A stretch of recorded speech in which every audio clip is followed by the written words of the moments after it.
దేవుని పరిశుద్ధమైన నామానికి మహిమ కలుగునుగాక. మీ అందరికీ నా వందనాలు. అందరూ బాగున్నారండి?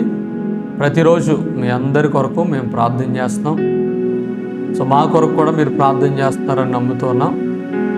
ఆయా చోట్ల దూర ప్రాంతాల్లో కువైట్, దుబాయ్, అబుదాబి, ఖతార్ లాంటి ప్రాంతాల్లో ఉన్నటువంటి అనేక మంది సహోదరులు సహోదరీలు మీ క్షేమ సమాచారాన్ని మాకు తెలియజేస్తున్నారు, ప్రార్థించమని కోరుతున్నారు. అందుని బట్టి మీ అందరికి కూడా వందనాలు తెలియజేస్తున్నాం. స్థానికంగా ఉన్నటువంటి అనేక మంది దేవుని పిల్లలైనటువంటి వారు ఈ కార్యక్రమం ద్వారా మేలు పొందుతున్నామని మీరు తెలియజేస్తున్నందుకు మిమ్మల్ని బట్టి నేను దేవుని స్తుతిస్తున్నాను.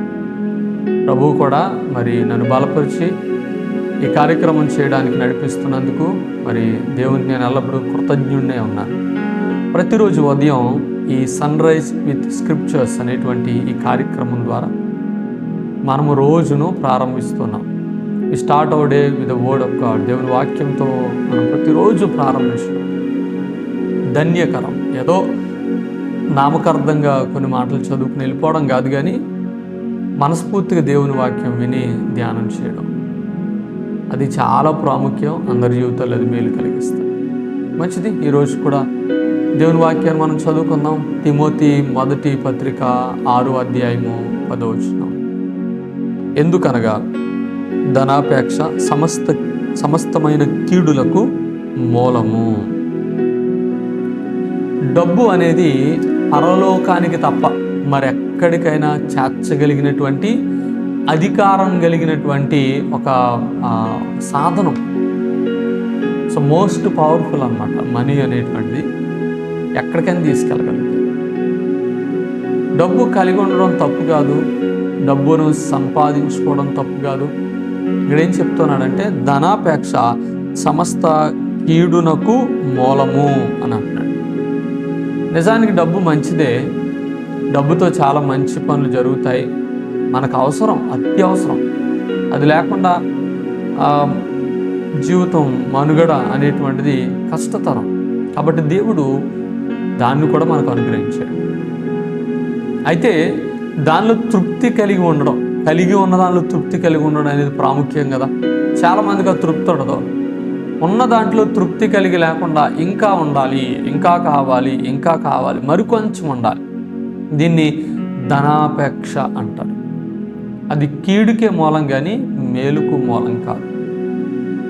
ఒక ధనవంతుడు, చాలా డబ్బు ఉన్నటువంటి ధనవంతుడు, ఒకసారి ఆయన అలాగా తన ఇంట్లో నడుచుకుంటూ వెళ్తూ ఉంటే తన ఇంట్లో వంట పని చేసేటువంటి పని మనిషి తను ఇలా అనుకుంటుందంట, నాకు ఒక 5,000 రూపాయలు ఉంటే నేను ఎంతో హ్యాపీగా ఉండేదాన్ని కదా, ఎంతో సంతృప్తిగా ఉండేదాన్ని కదా అని ఆమె అనుకుంటుంది.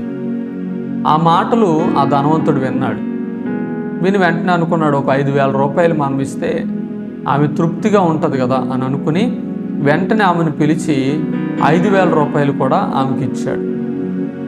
ఆమె తీసుకున్న తర్వాత ఆమె వెళ్ళిపోతే ఆమె ఆ వంటగదిలో తను పని చేసుకుంటున్నప్పుడు ఆ యజమానుడు ఆమెను గమనిస్తూ ఉన్నాడు. ఆమె ఆ యజమానుడు లేరు కదా అని ఆమె అనుకుంటుంది. ఆమె ఏమనుకుంటుంది, ఈ 5,000 ఇచ్చాడు కదా నా యజమానుడు, కాబట్టి నా యజమానుని బట్టి నేను దేవునికి కృతజ్ఞతలు తెలుపుదాము అని అంటదేమో అని యజమానుడు చూస్తూ ఉన్నాడు. అయితే ఆమె అనుకుంటుందట, ఏమను తెలుసా, అయ్యో నేను 10,000 ఎందుకు అడగలేదు, 10,000 అడుగుంటే ఇంకా బాగుండేది కదా. 5,000తో తృప్తి లేదు, ఇంకా ఏదో కావాలి. వెంటనే యజమానుడు ఆమెను బట్టి చాలా బాధపడ్డాడు. ఎందుకనంటే కలిగి ఉన్న దానిలో సంతృప్తి కలిగి లేకుండా. ఇవాళ చాలామంది జీవితాల్లో అప్పులు పాలవడానికి, అవమానాలు పాలవడానికి, లేనిపోని స్వాదంలో ఊరిలో పడిపోవడానికి కారణం ఏంటంటే డబ్బు కాదు, డబ్బు కలిగి ఉండాలనే ఆశ. ధనాపేక్ష ఎన్నటికీ నీ జీవితంలో సంతోషాన్ని తీసుకురాలేదు. నువ్వు ఆపేక్ష కలిగి ఉన్నంత కాలం కూడా నీ జీవితంలో తృప్తి అనేటువంటిది నువ్వు చూడలేవు.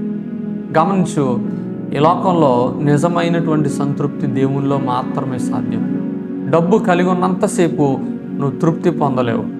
డబ్బు కంటే నువ్వు దేవుని ఎక్కువగా ప్రేమించినప్పుడు మాత్రమే తృప్తి ఉంటుంది. దేవునిలో తప్ప మరి సంతోషము సమాధానం ఎక్కడ లేదు. చాలామంది అనుకుంటున్నారు డబ్బు ఉంటే సంతోషం ఇవ్వగలుగుతుంది. ఇవ్వలేదు. ఇందాక చెప్పాను కదా, డబ్బు పరలోకాన్ని ఇవ్వలేదు, ఈ లోకాన్ని దేన్నైనా ఇస్తుంది. డబ్బు సంతోషాన్ని ఇవ్వలేదు, దేన్నైనా నీకు కొనిపెడుతుంది. పరలోకము శాశ్వతమైనటువంటి ఆనందం యేసుక్రీస్తులో మాత్రమే ఉన్నాయి. కనుక అది నువ్వు డబ్బు పెట్టి కొనలేవు. నీ దగ్గర ఏమీ లేకపోయినా ప్రభువు నీ జీవితంలో ఉంటే తృప్తి అనేటువంటిది నీలో ఉంటుంది.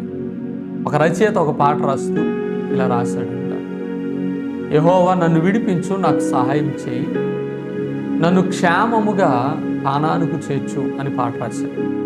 అయితే అది టైప్ చేసేటప్పుడు తప్పు దొర్లి దానిలో ఇలా పడిందంట, నా క్షేమమును కానానుకు చేర్చు అని పడింది. వాస్తవంగా అది అర్థం లేదు, అది మాట తప్పు. కానీ డబ్బును ప్రేమించే వాళ్ళందరూ ఏం కోరుకుంటారంటే అదే కోరుకుంటారు, నా క్షేమము కానానుదంట, నేనుగా. కాబట్టి మనం డబ్బు ప్రేమలో, డబ్బు మాయలో, డబ్బు ఉచ్చులో ఉండిపోయి దేవుడిచ్చే శాశ్వత ఆనందాన్ని చాలామంది కోల్పోతూ ఉన్నాం. ఆలోచన చేద్దాం. దేవుడు మనల్ని ప్రేమిస్తున్నాడు. ఈ దానం మనం వెంబడి రాదు. ఈ దానం మనకి నిత్యమైనటువంటి ఆనందాన్ని ఇవ్వదు. దేవుడు శాశ్వతుడు, దేవుల్లో మాత్రమే సంతోషం ఉంది. కనుక ధనాన్ని కాదు మనం ప్రేమించాల్సింది. ఒక మాట నేను చదువుతాను, నిత్యత్వంలో మన సొంతం కాబోయేదే మన సంపదకు నిజమైనటువంటి ప్రమాణం అని ఒక భక్తుడు రాశాడు. నిజమే కదా, నిజమైనటువంటి ప్రమాణం ఏంటంటే నిత్యత్వంలో దేవుడు మనకి ఇవ్వబోయేటువంటి స్వాస్థ్యం. అది నీకు ఉండాలి, లేకపోతే సంపాదించుకోవాలి. You should own it. నిత్య జీవాన్ని పొందుకోవాలి, నిత్యత్వంలో స్వాస్థ్యాన్ని పొందుకోవాలి. కనుక ధనం వెంబడి కాదు, ప్రభు వెంబడి వెళ్దాం, ప్రభు దీవాన్ని పొందుకుందాం. దేవుడు అతి భాగ్యం మనకు అనుగ్రహించును కాక. ఆమె ప్రార్థన చేసుకుందాం. కృప కలిగిన మా దేవ, నీ నామానికి వందనాలు. డబ్బు ఆశ, తీరని ఆశ, అది ఎన్నటికి తీరకుండా మనిషి వెంబడి అలాగనే ప్రభు ఎన్ని డబ్బులు ఉన్నా ఇంకా ఉంటే చాలు, ఇంకా ఉంటే కావాలి, ఇంకా ఉంటే కావాలి. ఈ ఆశ నుండి నీ బిడ్డలను విడిపించండి. ఎందుకనగా అది కీడే తప్ప మేలు కాదు. నిన్ను కలిగి ఉండడంలో సంతృప్తి, నేను కలిగి ఉన్నప్పుడు మాకున్నది కొంచెమైనా అది సమృద్ధి. అది మాకు నేర్పించండి. ఈ లోకాశల్లో మేము పడిపోకుండా ప్రభు నీ రాజ్యపు విలువలతో కూడినటువంటి జీవితం, నేను సంపాదించుకున్నప్పుడు కలిగేటువంటి నిత్యమైన సంపద, ప్రభు మేము నేను ప్రేమిస్తున్నామనేటువంటి దానికి ఒక గొప్ప ప్రమాణం గీర్చుకుని ముందుకు సాగడానికి సహాయం దయచేయమని అడుగుతాం. ఎంతోమంది ఈ ఆశకు లోనై అప్పుల బాధల్లో, అవమానాల బాధల్లో, వారు ఆస్తులు అమ్ముకుని వారుకున్న సమస్తాన్ని కోల్పోయి నెమ్మది లేక బాధల్లో, కీడులో పడిపోయిన నీ బిడ్డల కొరకు ప్రార్థన చేస్తున్నాం. విడిపించండి వారికున్న అప్పుల బాధలు, వారికున్న శోధనలు, వారికున్న సమస్యలు, వాటన్నిటి నుండి విడిపించి నెమ్మదిని, సమాధానాన్ని ఇచ్చి ఏ విధంగా ప్రభా మనీని హ్యాండిల్ చేయాలో మీరు నేర్పించమని ప్రార్థన చేస్తున్నాం. సర్వాధికారి అయిన దేవుడు నీ బిడ్డలకి ఏ మేరకు అవసరమో ఆ అవసరాలన్నీ కూడా ప్రభా నీ చిత్తానుసారము తీర్చమని ప్రార్థన చేస్తూ వీరిని చేతులకు అప్పగిస్తున్నాము. ఈ సర్వ సమృద్ధి, నీలో కలిగే సంతృప్తి అనుగ్రహించమని యేసుక్రీస్తు నామంలోనే ప్రార్థన చేసి అడిగి వేడుకొనుచున్నాము తండ్రి. ఆమేన్. Thank you for watching. God bless you.